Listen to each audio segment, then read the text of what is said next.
He's changed his mind in the last 2 weeks. Nursultan Nazarbayev, president of Kazakhstan in Central Asia, the first directly elected president of the Soviet Union's second largest republic. He didn't back the attempt to topple Mikhail Gorbachev and now has a vision of the way ahead. But when we spoke to him 2 weeks ago, he had no doubt where his political loyalties lay. At the age of 51, Nazarbayev has brought a youthful vigor to the top of Central Asian politics. He's the son of Kazakh peasants who, according to his aides, sold their only cow so he would have the chance to pursue his education. He rose swiftly through Communist Party ranks and before the coup was an active supporter of free economic ties between the republics, something he's been pushing even harder this week in Moscow. Я считаю, все придут.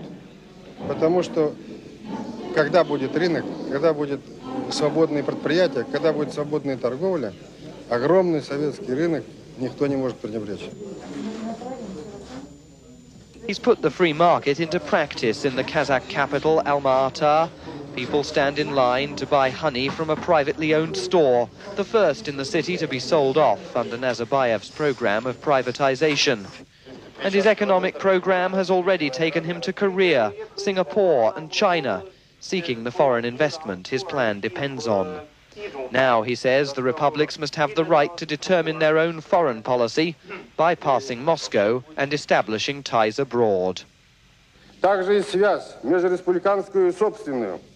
Международные отношения общие, только в выработке общих направлений, в том числе проблем разоружения, общемировых и так далее. Но каждая республика должна иметь свое полноправное Министерство иностранных дел, регулирующее внешнеполитическую и экономическую деятельность. He's as famous in Central Asia as Boris Yeltsin is in Russia, and he's now achieving increased national prominence. Away from the political maelstrom in Moscow, Nazarbayev returns to his official residence deep in the countryside outside Alma-Ata. There he spends time with his family and 3 grandsons. After all the hard work, he says the children help remind him of the rhythm of normal life. And at home, there are reminders of his public duties as well. Photographs with other presidents, with whom now, he says, he wants increasing contact. Самая тяжелая, трудная работа, она всегда остается вне экрана, вне Юпитеров.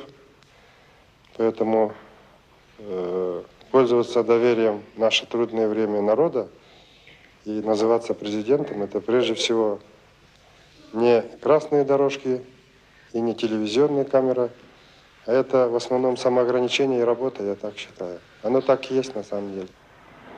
There's a huge hammer and sickle engraved in the grass outside the parliament building in Kazakhstan. This week, the president, who's still a Communist Party member, told the Supreme Soviet in Moscow that if he stays in the Soviet Union, he'll want a better deal for the Kazakh people. Казахстан никогда не будет подбрышем ни одного региона и никогда не будет ни для кого младшим братом. Мы войдем в союз только с равными правами и равными возможностями. Благодарю вас за внимание.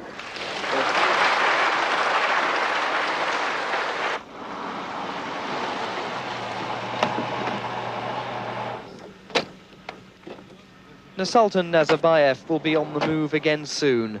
He's due to travel to London next month in the ongoing search for foreign investment, a political beneficiary of last week's events, who is now preparing for the future. For World Monitor, I'm Simon Marks in Moscow.